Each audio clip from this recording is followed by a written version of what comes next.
कि क्या पता चल सकता है कि ड्यूरिंग प्रेगनेंसी भी आप बता सकते हो कि हाँ इनको प्रॉब्लम हो सकती है? क्या ऐसी कुछ चीज़ें होती हैं जो बता सकते हैं कि जो कि इनको बाद में पोस्टपार्टम डिप्रेशन हो सकता है ड्यूरिंग प्रेगनेंसी? अलामात होती हैं? अलामात होती हैं। अच्छा, वो क्या होती है? आजकल बहुत कॉमन प्रॉब्लम है जिसको पीसीओडी का प्रॉब्लम हम गर्ल्स में कह रहे हैं, हार्मोनल इम्बैलेंस है। तो hormonal imbalance definitely mental health पे भी तो काम करता है। कोर्स बिल्कुल। अभी यही जो पॉलीसिस्टिक ओवरीज जो पीसीओडी का कॉमन आपने सुना हुआ, ये लड़कियों की जब शादियां हो जाती हैं, फिर जब ये प्रेग्नेंट होती हैं तो इनके तो पहले से हार्मोन्स खराब थे। जी जी। फिर ये ट्रीटमेंट से कंसीव करती हैं। फिर जब यही प्रेगनेंसी आगे जाती है तो डर होता है कि ये बच्चा ज़ाया ना हो जाए, तो फिर डॉक्टर्स डिफरेंट किस्म के इंजेक्शंस लगाते हैं, गोलियां देते हैं, क्योंकि हम तो बेस कर रहे होते हैं ना कि बस बच्चा खैरियत से पैदा आ जाए। तो रादर देन हम इस चीज़ को सोचते ही नहीं है कि जितना भी हार्मोन्स ऑलरेडी इस औरत के हार्मोन्स ख़राब थे, अब हम ऊपर से और हार्मोन्स दे रहे हैं, फिर इसकी क्या आफ्टर डिलीवरी इफेक्ट्स हो सकते हैं। तो ये पेशेंट्स जो है वो 99% डिप्रेशन में जाते हैं। जैसे डॉक्टर साहब मैं लोगों के देखती हूँ जिनके फेल्ड आईवीएफ होते हैं, जी, हाई रिस्क प्रेगनेंसीज इसीलिए कहते हैं। और जब उनकी आईवीएफ फेल हो जाते हैं तो वो भी बहुत टेरिबल टाइम से गुजरते हैं। चले जाते हैं। फिर ये भी बच्चे बॉर्न होते हैं तो डेफिनेटली किसी वजह से इनका सी सेक्शन हो जाता है। कोई सोशल प्रेशर्स भी होते हैं कि अल्लाह ने 3 साल बाद दिया है, दवाई से ठहरा है, तो नॉर्मल का रिस्क ना लें, ऐसा भी है। या जेंडर पता कर लेते हैं कि बॉय है तो खैर खैरियत से हो जाए। देखिए ये सोशल स्टिग्मास हैं। सोशल भी होता है कि देख लें कि बॉय है तो फिर जाके खैरियत से हो जाए तो आप सी सेक्शन की तरफ चले जाते हैं। अभी हमें प्रेशर्स होते हैं, ये सोशल प्रेशर्स होते हैं बिल्कुल, लेकिन डेफिनेटली एक डॉक्टर तो अपने सिंसियर है अपने प्रोफेशन से, वो अनजस्टिफाइड चीज़ें नहीं करेगा, वो तो वही करेगा जो चीज़ें हो रही हैं उसके साथ। लेकिन ये कि ये पेशेंट जैसे ही बेबी डिलीवर करते हैं तो या तो चीखें मार के रोना शुरू हो जाते हैं, उनको यकीन ही नहीं आता कि उन्होंने एक बच्चे को जन्म दे दिया है। फिर ये देखें, मेरी प्रोफेसर भी यही कहती थी कि एक हामला औरत का 6 हफ्ते तक कब्र का मुंह खुला रहता है। बिल्कुल बिल्कुल। मैं अच्छा ये बात मुझे करनी है, लेकिन छोटी सी ब्रेक के बाद कहीं मत जाइएगा।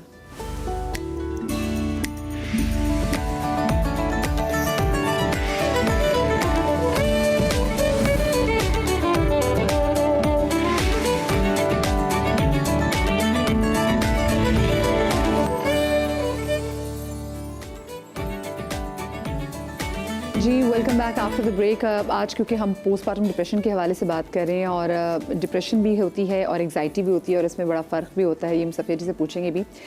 लेकिन उससे पहले एक और चीज़ भी होती है कि जब बच्चा कंसीव करते हुए भी अक्सर जो कपल्स होते हैं उनको बहुत ज़्यादा प्रॉब्लम का सामना करना पड़ता है। अब क्योंकि देखिए लोगों की हमारा लाइफस्टाइल बहुत ज़्यादा चेंज हो गया हुआ है, हम जो हवा जो है जिसमें हम सांस ले रहे हैं वो बहुत मुख्तलिफ हो गई है, वो हेल्दी नहीं है हमारे लिए। जो हम खा रहे हैं, जो हमारा लाइफस्टाइल है, ये जो मैं अक्सर लोगों से कहती हूँ कि जो रात के जो ढाबे वगैरह भी खुल चुके हैं, जो चाय कॉफ़ी और कॉफ़ी के बेपना इनटेक आजकल जो हम ऑफकोर्स हम चीज़ें खा रहे हैं हमें पता नहीं चल रहा, बट येस ये हमारी बॉडी पे जाके अंदर जाके बहुत सारे अपने असरार जो मुरतब भी कर रहे हैं। स्ट्रेस लेवल भी एक और चीज़ है और इसकी वजह से हम देखते हैं कि फर्टिलिटी के मसले मसाइल। अब मैं बहुत यंग लोगों को भी देखती हूँ कि जिन लड़कियों की बहुत जल्दी शादी भी हुई होती है, मतलब 19-20 साल की भी उम्र में जिन लड़कियों की शादी होती है वो भी फर्टिलिटी के जो मसाइल हैं उससे गुजर रही होती हैं। और प्लीज़ मैं फिर एक बार फिर से कहूँगी, सिर्फ औरत का कसूर नहीं होता, यहाँ पे बंदों का भी उतना ही आप उसको समझें कि उनको भी ये प्रॉब्लम फेस करनी पड़ती है कि उनके अंदर भी इनफर्टिलिटी के मसले मसाइल होते हैं।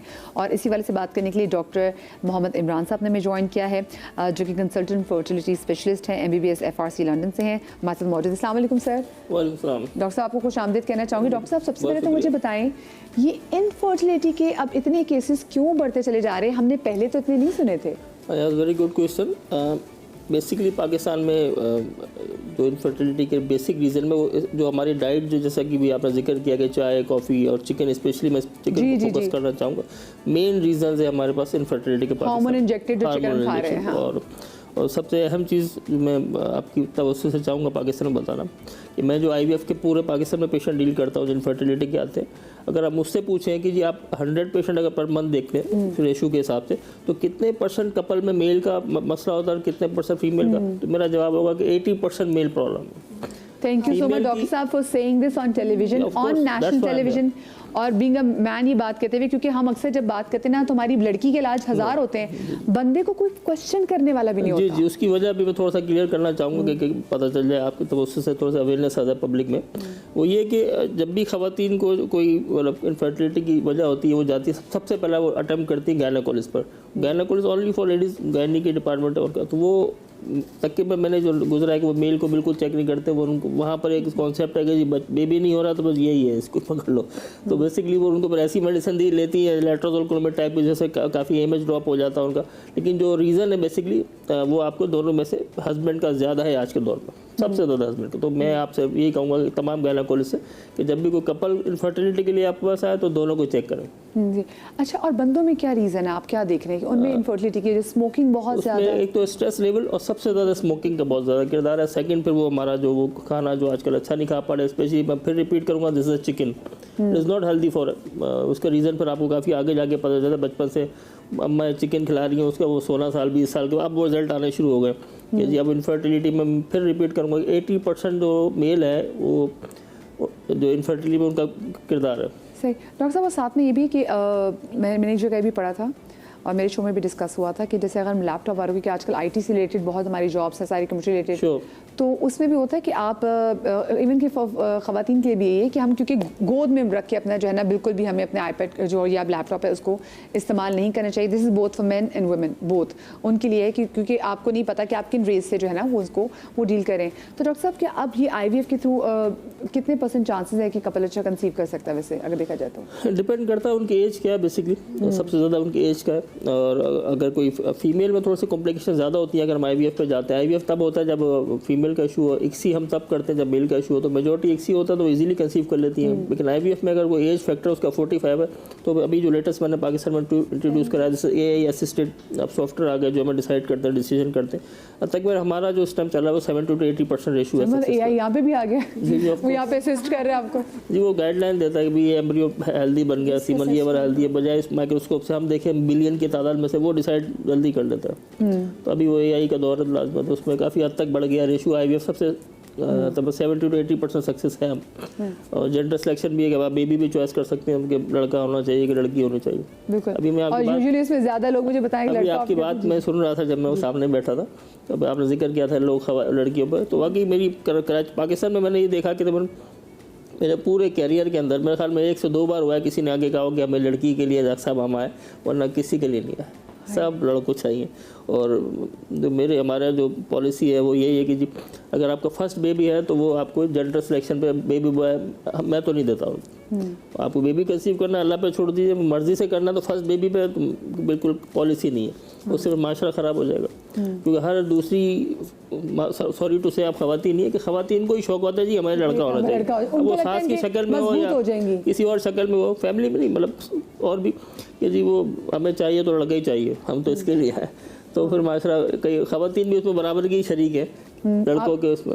बिल्कुल सही। मुझे बताएं डॉक्टर साहब, बहुत सारे लोग जो IVF के थ्रू अपना वो कंसीव करते हैं तो कहीं को ये भी होता है कि, और उसमें मैंने देखा है चांसेस होते हैं ट्विंस होने के। जी ट्विंस के ट्रिपलेट्स के बिल्कुल चांसेस होते हैं। अभी हुए भी हमारे ट्रिपलेट हुए अभी जनवरी में इसी 2026 में ट्रिपलेट हुए हमारी फैमिली, लड़का ने की पेशेंट थी हमारी, ट्रिपलेट हुए उनके। डॉक्टर साहब, अगर IVF फेल हो जाए, जैसे हम पहले ही बात करते हैं कि फेल्ड IVF के ना फिर बहुत जो रिपोकॉशंस होते हैं जो आपकी मेंटल हेल्थ पे भी वो बड़े एक्सट्रीम किस्म के होते हैं। जी होता है, बट उसका तरीकाकार क्या है, एक तो पहले से उनकी काउंसलिंग की गई होती है और फिर IVF को ना लोग समझते हैं कि एक ही प्रोसीजर है वो हो गया या नहीं हो गया, ऐसा बिल्कुल भी नहीं है। हाँ। दुनिया में जो IVF है वो उस तरीकाकार क्या होता है कि उसके जब भी किसी फीमेल का जब IVF होता है तो उसके एम्ब्रियोज बना के रख दिए जाते हैं, 5-6 जितने भी हो, 2-2 करके ट्रांसफर करते हैं, एक साइकिल पर नहीं हो अगले पे अगले, इस तरह करके होता है। 1 साइकिल पे तो IVF दुनिया में कहीं नहीं है। तो ये पाकिस्तान में थोड़ी प्रैक्टिस में देखता हूँ, बाकी है नहीं इस तरह से। 2 से 3 अटेम्प्ट देते हैं तो इट विल बी सक्सेसफुल। मुझे बताइए जो एग्स फ्रीज कराने का जो प्रोसेस होता है कि वो डॉक्टर साहब क्या वो सजेस्ट करते हैं कि बहुत सारी अब तो खैर ऑफ कोर्स लड़कियां काम भी कर रही हैं,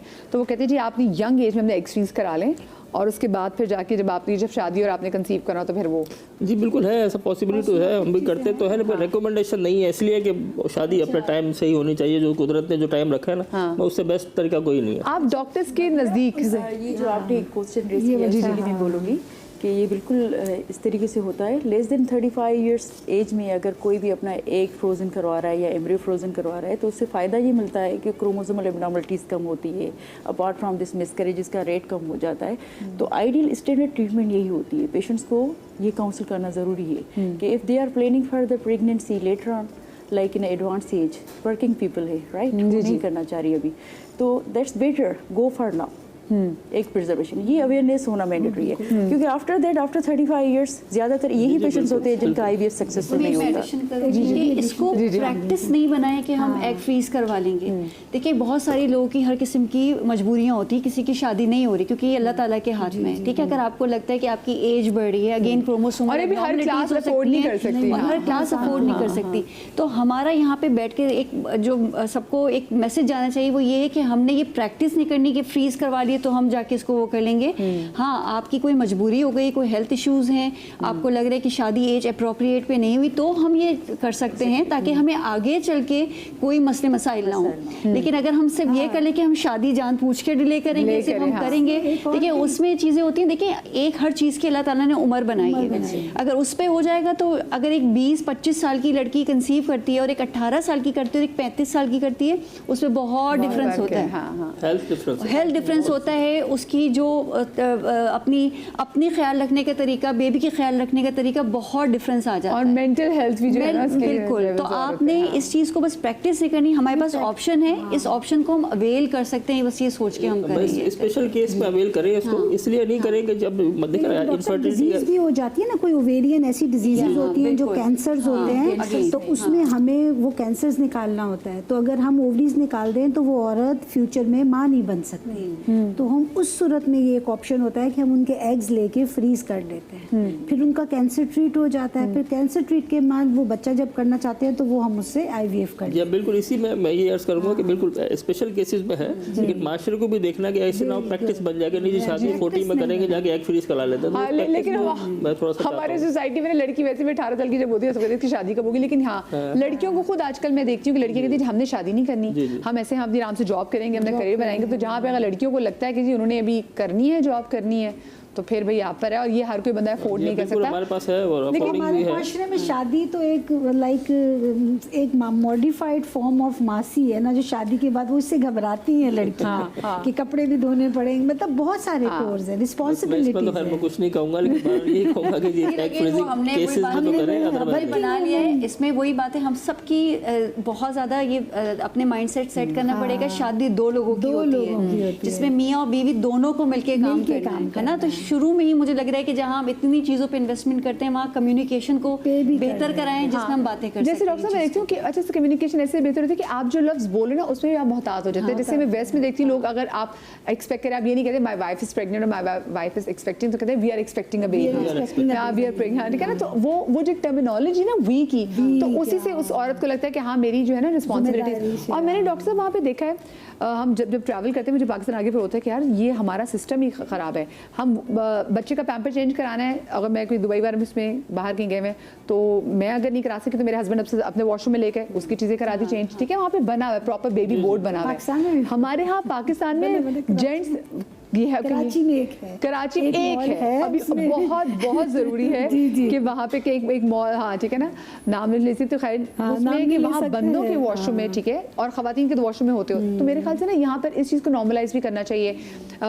जैसे मेरा बच्चा छोटा था तो मेरे मियाँ कोई 3 महीने के बच्चे को फीडर लेके एयरपोर्ट पे बैठे पिला रहे, तो लोग कहते हैं हाँ फीडर पिला रहे बच्चे की माँ किधर गई, हाँ लोग तो अच्छा कुछ बंदे आके बड़ा खुश भी हो रहे हैं कि हमें बहुत अच्छा लग रहा है आपको देखिए कि ये आपको एग्जांपल सेट करनी चाहिए। तो मेरे ख्याल से बड़ा ज़रूरी है कि हम इसको रिस्पॉन्सिबिलिटीज को अगर बांट लेंगे ना, तो जो आज का हमारा टॉपिक है ना ये पोस्टपार्टम डिप्रेशन, वो शायद उसमें किसी हद तक आपको हेल्प जरूर मिलेगी। डॉक्टर साहब अदर देन IVF क्या हमारे पास, क्योंकि जो बड़े बुजुर्ग हैं ना वो ऐसी नई टर्मिनोलॉजी आती है ना तो उसी से बिदक जाते हैं कि ये क्या तरीका हो गया है जी।